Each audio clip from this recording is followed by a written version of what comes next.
RD Music click to te chi bai le ve kule zaina chuna chei moidan kan zir dona zaina hen video pani ka upload ta chu online class lama khan ka upload boka chu I ar en tho tu ramana khata han vok thum bidan kan zir to I chuan zaina hian karonti seiwak kharlo me the chu online class lama kan ti to wang khanin I khami ba khan I thil chei moidan tha kan ron zep le I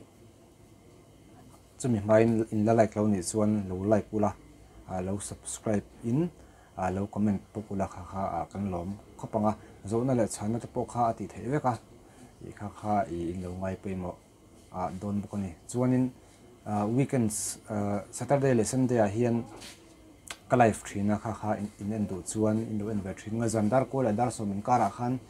ko ran thil ti emo thil engemo program boite om te ni lem lo chuan le engemo han chuawa te le engemo family program te le ko han program te vel nge khateng chu te mo wang khan kan kaman ni phochan life ji kha ka tum ani ti kha kan no se min lo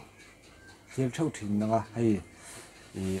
a chei moi hi zona ka tong ne ma kha wang khan zaina chuan vok ni chei moi dan kan zer don vok ni ti khan chu khong hi la ti khan ni maya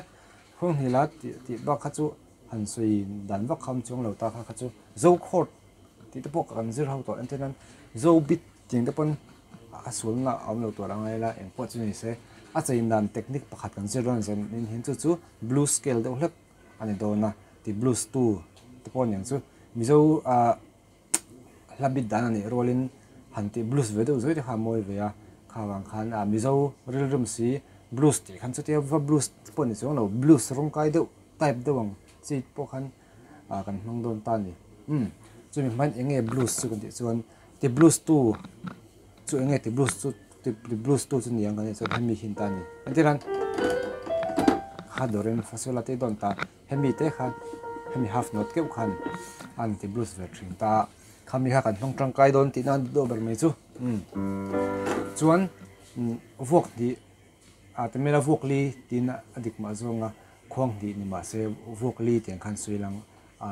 a chei moi te kha awal sam don ma atlang pin tu vok thumna la vok le na han kan chei moi ta a khawang khan endena bit dan kha chu kan zir to thoin karinga video ma salama te pon kal kap theita tuna hian I ka transpose a chen chu example la kan ti tur hi -5 ani ta khawang khan in transposition -5 khan lo da me ulang chuna in rem don ta kha I engwai nge ka ti chon si ki choi ni tum thiam mi ni love ka thiam ki dang po ma se ain tu te ta na aw samjok nan le si ki a thiam hin tam em wang khan khami ta na aw samnan khan I kan ti do na nga entinan kidanga tum thiam tan chon tu na si ki po hi a hre thiam thevek thawa chon kidang danga po khan man le thevek thau ti khrela wang khan si ki khan ka han ti phota a basic theng ber khan si ki kha d ki a f ki g ki tum tan pon a hre thiam thevek thawa an convert thevek don thau ke pon ka convert thevek thau kha teng khan me chuan I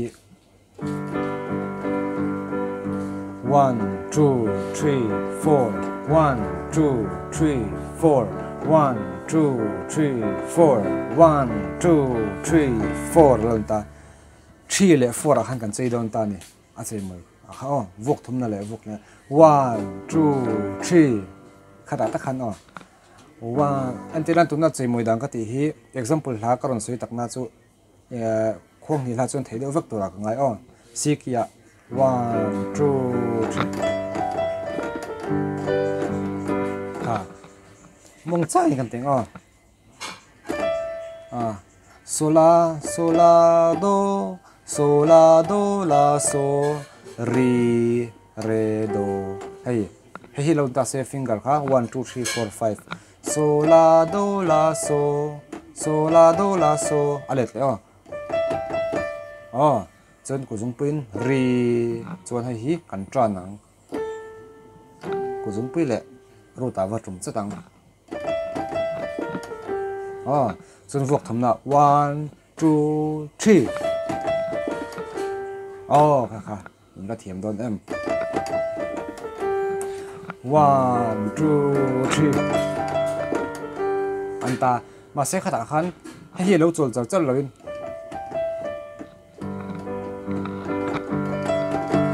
la khan o la khan sikin lo tang 1 2 3 3 apo khan hin la tang 3 a khan la khan o 3 zo che khan la khan ru lo chang 1 2 3 zo che khan ri apo khan le do a khan la le ri le do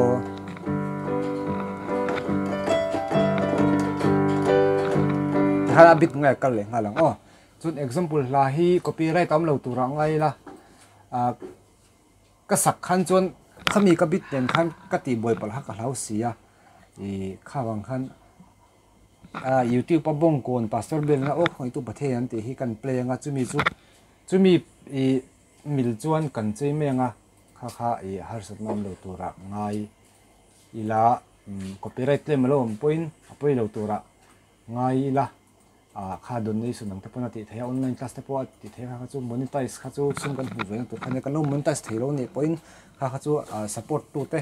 kha kan pe mo don ti nan i ber mai chu play yang lo chumi main ka du dain karon che pop up don ni kha ka apply pop up don in nang ban in chei huna chon in du huna khan ni me se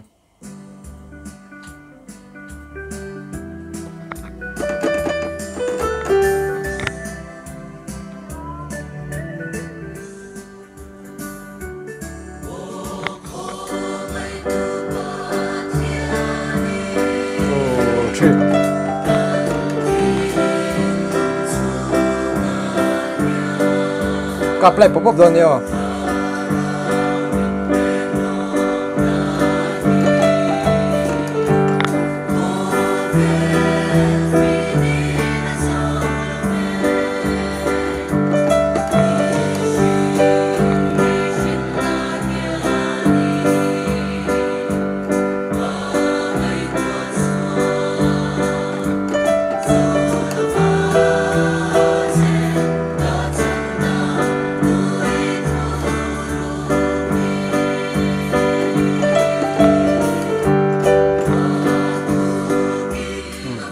khan ta atira khan sikit lang charchal khan to ka zir ta khan akhorda ron thak zo wang tlemin kan han chenoi de hleka amara chu tlang top ma se ha chu adik vek don thawa amar chu kha chu injirnan ta enteran nal takaron perform tum ko ni khalo ta khami tektik kha karon apply pop ta ni enteran atak taka chun tum tai lang ti khan karon ti pop don lo enteran achang khatle chang athunon in kar ang vel ge panga khan ka chei chau karing chon asol lo reng boka karon cheina khan mase a practicala khatia kanti wang khan atam thengber ti kha ka tuma wang khan kha i ti khan kan han ti pop pop an ni ta kha chu ka in thep to rangai la chon kha i gp ya khan a donation lom thu kalo se venge kalo support venge ti do khan na theya chon online class po kha kan di thei tho boka kha chun whatsapp lama po khan ka bek the ni ti ha ka thun sei du ani mutui vek ule kalo me chun chunama ental ni man bom vek ule